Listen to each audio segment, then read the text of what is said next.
So hello dear students, कैसे हैं आप सभी। आई होप आप लोग बहुत ही अच्छे होंगे। आज हम लोग देखने वाले हैं प्रेगनेंसी की एबनॉर्मलिटी, जिसको एब्रेप्सियो प्लेसेंटा के नाम से जाना जाता है। ये एक एबनॉर्मलिटी होती है जो कि प्लेसेंटा की एबनॉर्मलिटी होती है। तो प्लेसेंटा प्रीविया और एब्रेप्सियो प्लेसेंटा में काफ़ी लोगों को कन्फ्यूजन रहता है और ये बहुत बार क्वेश्चन में पूछा भी जाता है। ये एएनएम सेकेंड ईयर का पार्ट रहने वाला है, मिडवाइफरी का पार्ट है। बट अगर आप लोग 5272 वैकेंसी की तैयारी कर रहे हैं तो भी आप लोग के लिए वीडियो बेस्ट रहने वाला है। तो बात करते हैं हम एब्रेप्सियो प्लेसेंटा होता क्या है। एब्रेप्सियो जो प्लेसेंटा होता है यह एक असामान्य स्थिति होती है जिसमें प्लेसेंटा का जो इम्प्लांटेशन होता है, इम्प्लांटेशन मतलब जहाँ पे आरोपण होता है वो सामान्य होता है, परंतु गर्भस्थ शिशु के जन्म से पहले ही इसका प्रीमेच्योर पृथक्करण हो जाता है। जिसके विपरीत प्लेसेंटा प्रीविया में प्लेसेंटा का जो आरोपण होता है वो गर्भाशय की ऊपरी खंड यूट्राइन सेगमेंट से होकर निचले खंड में होता है। देखिए, मैं आपको अच्छे से बता देती हूँ। हाँ, फिर इसको मतलब समझते हैं। एब्रेप्सियो प्लेसेंटा, जैसे कि यह प्लेसेंटा जो होता है इसका इम्प्लांटेशन पहले नॉर्मल होता है, लेकिन जब जो शिशु होता है उसके जन्म से पहले ही ये जो प्लेसेंटा होता है वो प्रीमेच्योर मतलब मैच्योर नहीं हुआ रहता है, उसके पहले ही पृथक्करित हो जाता है। मतलब वहाँ से जहाँ पे इसका इम्प्लांटेशन होता है, गर्भस्थ शिशु जहाँ यूट्रस में इम्प्लांटेशन होता है, वहाँ पे क्या होता है कि बच्चे की अभी डिलीवरी नहीं हुई है, उसकी पहले ही मैच्योर भी नहीं हुआ रहता है, उसके पहले ही ये पृथक्करित हो जाता है वहाँ से। और इसी बात पे प्लेसेंटा प्रीविया क्या होता है, दोनों एक ही कॉमन चीज़ें हैं। मतलब कुछ कुछ इनसे मिलते हैं, मतलब कुछ कुछ मिलते हैं, तो इस वजह से लोग एब्रेप्सियो प्लेसेंटा और प्लेसेंटा प्रीविया को एक ही समझ लेते हैं, लेकिन एक नहीं है।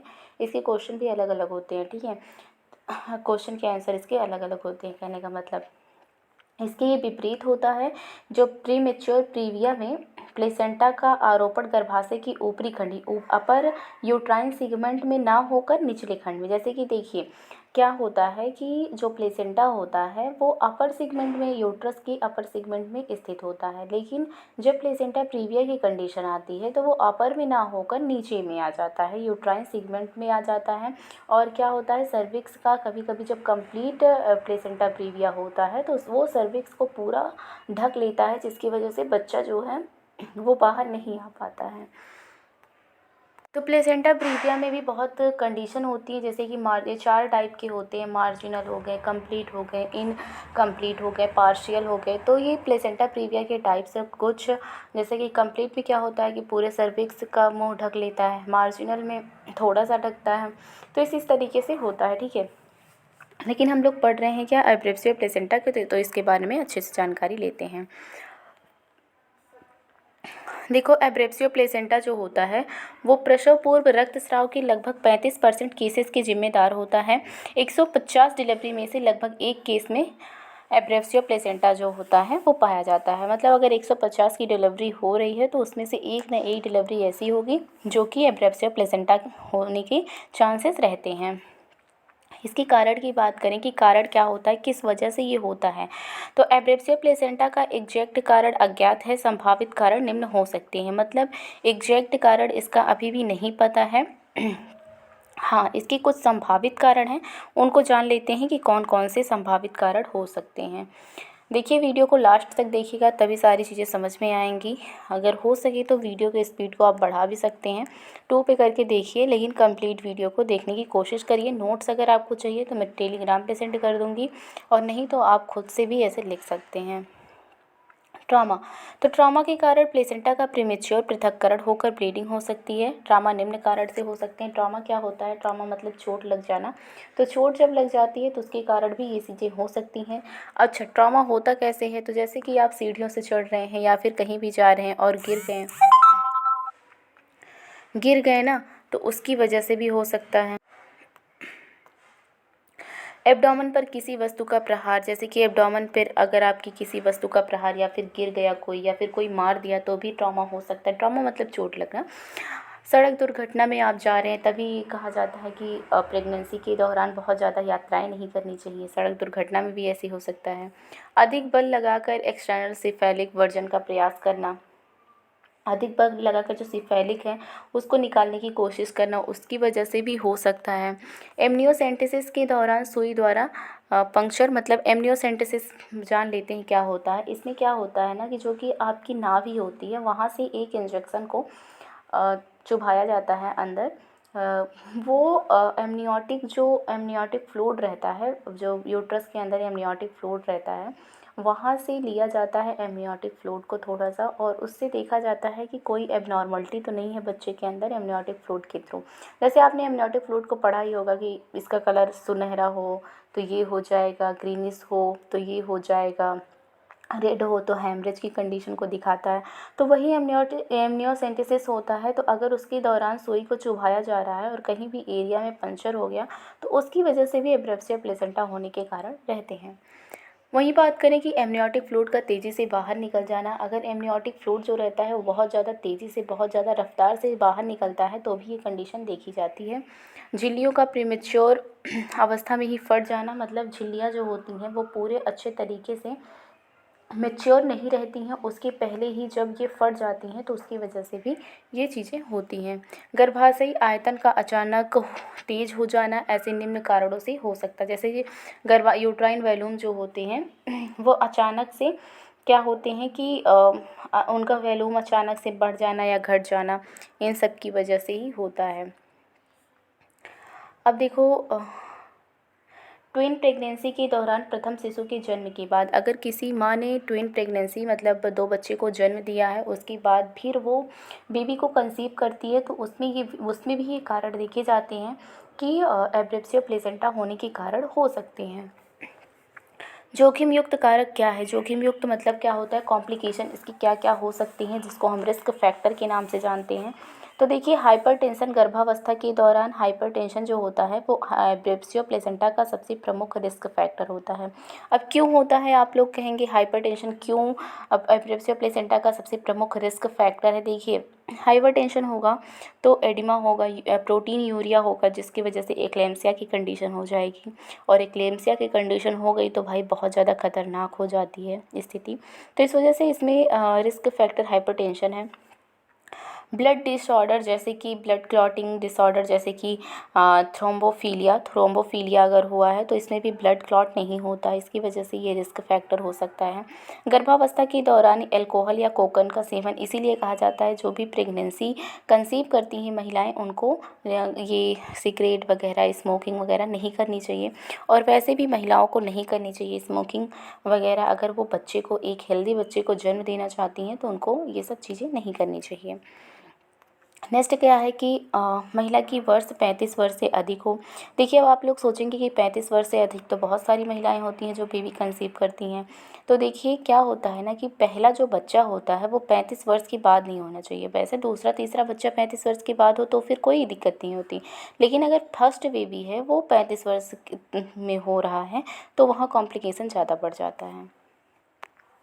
और क्या है, पूर्व प्रसव की अधिक संख्या, यदि महिला पूर्व में 4 या 5 बार शिशुओं को जन्म दे चुकी है तो प्लेसेंटा के प्रीमेच्योर पृथक्करण की संभावना बढ़ जाती है। तो देखिए क्या होता है ना, यूट्रस जो होता है वो बड़ा हो जाता है, यूट्रस का मुँह बड़ा हो जाता है और काफ़ी उस स्थिति में नहीं आ पाते जिस तरीके से कॉन्ट्रैक्ट पहले रहते हैं।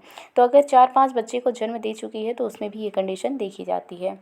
नाभिनाल का छोटा होना, शॉर्ट कॉर्ड होना, शॉर्ट कॉर्ड लॉन्ग कॉर्ड आपको पता ही है कि लॉन्ग कॉर्ड होगा तभी बच्चे की मृत्यु की कंडीशन रहती है, शॉर्ट कॉर्ड होगा तो एब्रेप्सिया प्लेसेंटा की कंडीशन बन सकती है।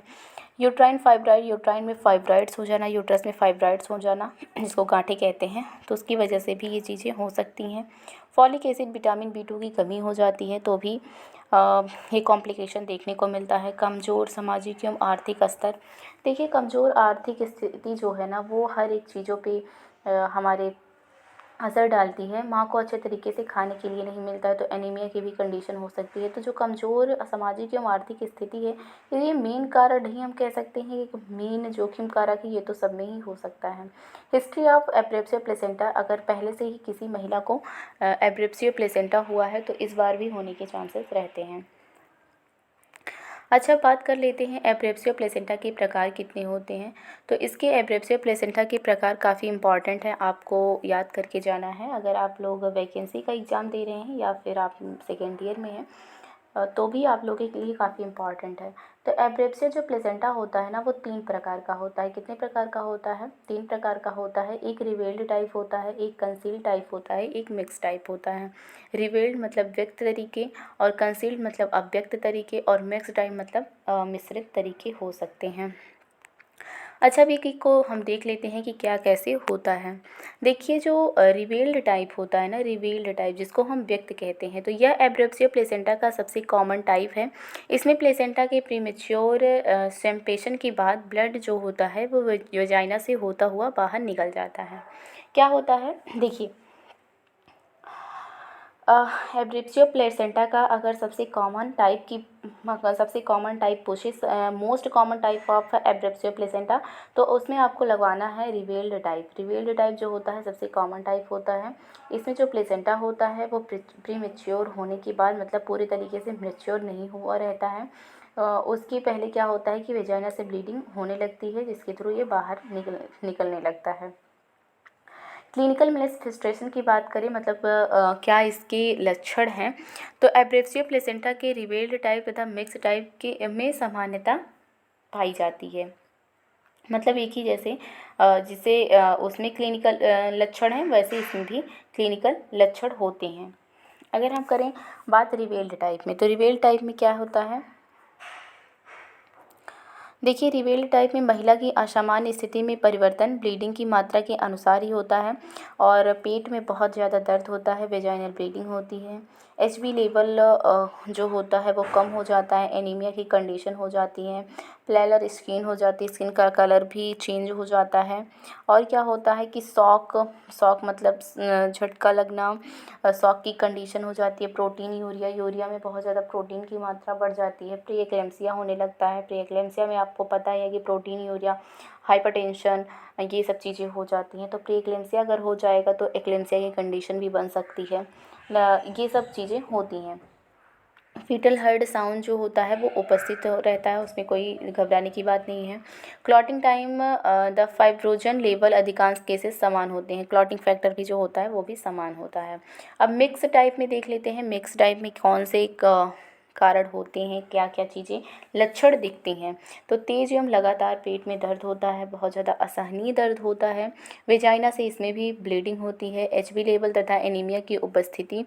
ब्लीडिंग की माँ से सीधे संबंधित नहीं होती, क्योंकि ब्लड की कुछ मात्रा योनि मार्ग से बाहर आती है जो कि विजिबल होती है। मतलब जो होता है एचबी लेवल इसमें भी कम हो जाता है, और एनीमिया की कंडीशन इसमें भी देखने को मिलती है। वही सब कारण इसमें भी है, मिक्स टाइप में भी।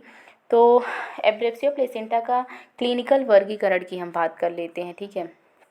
अब हम बात करते हैं कि क्लिनिकल वर्गीकरण क्या है। तो देखिए, एब्रेप्सिया जो प्लेसेंटा होता है ना, वो उसके क्लिनिकल प्रभाव के आधार पर एब्रेप्सिया जो प्लेसेंटा है उसको 4 भागों में वर्गीकृत किया गया है। कितने भागों में? 4 भागों में। एक है ग्रेड ओ, दूसरा ग्रेड फर्स्ट, तीसरा है ग्रेड थर्ड, और ग्रेड, देखिए, पहला ग्रेड ओ है, फिर ग्रेड फर्स्ट है, फिर ग्रेड सेकेंड है, फिर ग्रेड थर्ड है। तो मतलब ये 3 प्रकार के होते हैं। ग्रेड ओ क्या होता है? ग्रेड ओ की बात करते हैं। तो एब्रेप्सिया प्लेसेंटा के दौरान क्लिनिकल लक्षण अनुपस्थित होते हैं इसमें, अतः प्रेगनेंसी के दौरान इसका डायग्नोसिस नहीं हो पाता है। डिलीवरी के पश्चात प्लेसेंटा का निरीक्षण करने पर ही असामान्यता का पता लगता है। तो इसमें क्या होता है कि एब्रेप्सिया प्लेसेंटा में इसमें कोई भी क्लिनिकल लक्षण नहीं दिखाई देते हैं, ठीक है। अच्छा, इसमें जांचें, इन्वेस्टिगेशन कौन कौन सा करवाएंगे उसको जान लेते हैं।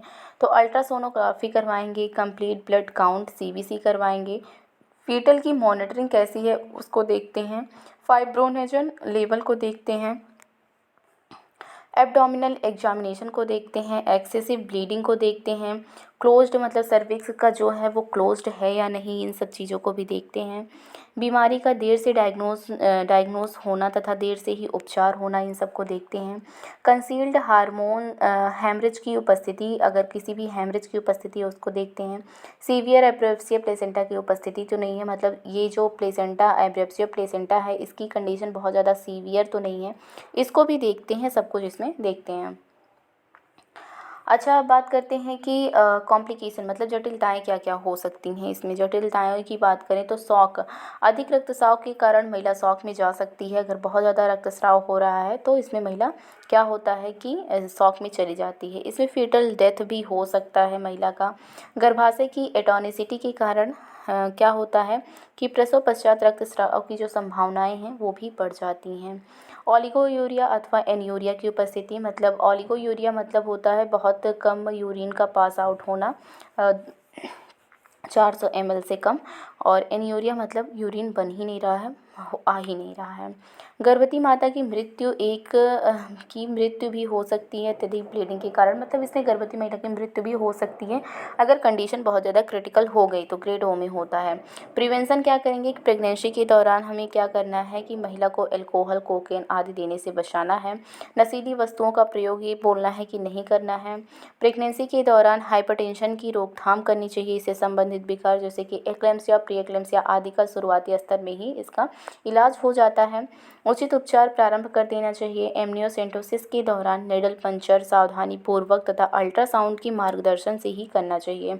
मतलब जो एमनियोसेंटोसिस है ये अगर कोई है ऐसी गायनेकोलॉजिस्ट जो कि बिल्कुल अच्छे से कर सकती हैं तो उन्हीं से करवाना चाहिए, वरना नहीं करवाना चाहिए। अल्ट्रासोनोग्राफी के थ्रू देखना चाहिए, क्योंकि ये अगर आपको पंचर हो गया तो फिर यही एब्रेप्सिया प्लेसेंटा की कंडीशन बन सकती है, तो इस वजह से ऐसा नहीं करवाना चाहिए। प्रेगनेंसी के दौरान महिला को किसी भी प्रकार के ट्रॉमा से बचना चाहिए, मतलब किसी भी प्रकार का आघात या चोट उसको ना लगे, इस सब से बचाना चाहिए।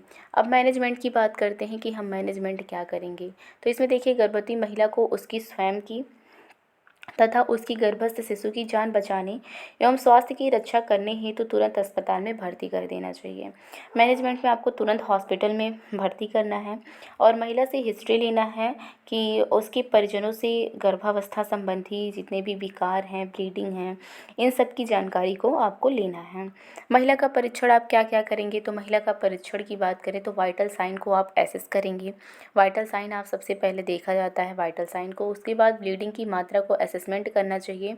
इस हेतु पेरिनियल पैड, रक्त रंजित कपड़े आदि डॉक्टर द्वारा चेक किए जाते हैं कि कितने देर में कितना पैड गीला हो रहा है, कितना ख़राब हो रहा है, तो उस अमाउंट के हिसाब से वो गेस करते हैं। ठीक है, अब देखिए हम देख लेते हैं एक बार इसका रेखीय डायग्राम। तो एब्रेप्सियो प्लेसेंटा जो होता है वो कितने प्रकार का होता है, वो रिवेल्ड टाइप आप कह सकते हैं, कंसील्ड और मिक्स टाइप कह सकते हैं। हम मेनली दो प्रकार इसका जान सकते हैं। देखिए तीन टाइप के, वैसे तो तीन टाइप के होते हैं, अगर आपको ऑप्शन में तीन टाइप मिले तो तीन लगाना है, अगर दो मिले तो दो भी आप लगा सकते हैं। तो कंसील्ड को और मिक्स को लगभग एक ही में व्यक्त किया जाता है, तो इस वजह से तो देखिए एक रिवेल्ड टाइप हो गया और एक कंसील्ड टाइप हो गया। ठीक है, तो रिवेल्ड टाइप की स्थिति जो होती है वो चार स्थिति होती है। पहली स्थिति जो यदि महिला प्रसव में हो और झिल्लियों का कृत्रिम रूप से रैप्चर किया जाए। क्या होता है कि पहली जो स्थिति होती है, यदि महिला प्रसव में हो और झिल्लियों को कृत्रिम रूप से रैप्चर किया जा रहा हो और वेजाइनल डिलीवरी हो रही हो, तो उसमें क्या करवाना चाहिए कि वेजाइनल डिलीवरी करवानी चाहिए। ठीक है, सेकेंड स्थिति क्या है, अगर कि यदि गर्भावस्था की अवधि 37 सप्ताह से कम हो और महिला एवं गर्भस्थ शिशु के माध्यम से गंभीर डिस्ट्रेस अनुपस्थिति हो, मतलब कोई भी बहुत ज़्यादा कॉम्प्लिकेशन ना हो, तो गर्भावस्था को हम क्या करेंगे 37 सप्ताह तक जारी रखेंगे और वेजाइनल डिलीवरी करवाएंगे। तो गर्भावस्था को 37 सप्ताह तक जारी रखना है, उसके बाद वेजाइनल डिलीवरी करवानी है।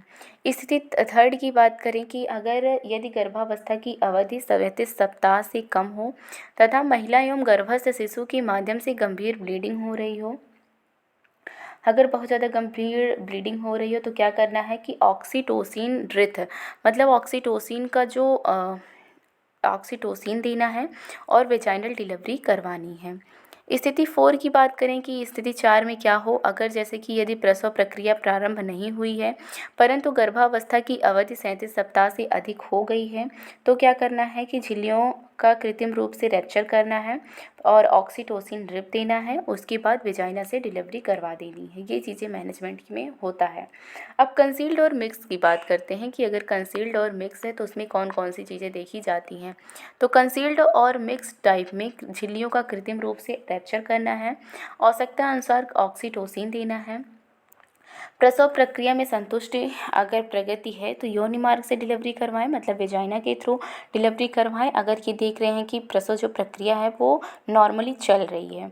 और अगर प्रसव प्रक्रिया नॉर्मली नहीं है, एबनॉर्मल तरीके से चल रही है, मतलब जैसे कि पेन नहीं हो रहा है या फिर सर्विक्स का डायलेशन नहीं हो रहा है, बहुत कम डायलेशन हो रहा है, तो उसमें क्या करेंगे, उस स्थिति में सिजेरियन सेक्शन को अपनाएंगे। सो आई होप आप लोगों को ये सब चीज़ें समझ में आई होंगी एब्रेप्सिया प्लेसेंटा के बारे में। आपको अगर नोट्स चाहिए तो आप लोग कमेंट बॉक्स में कमेंट कर सकते हैं और मैं टेलीग्राम ग्रुप पे ये नोट्स सेंड कर दूँगी, ठीक है। सो मिलते हैं नई वीडियो के साथ, तब तक के लिए धन्यवाद।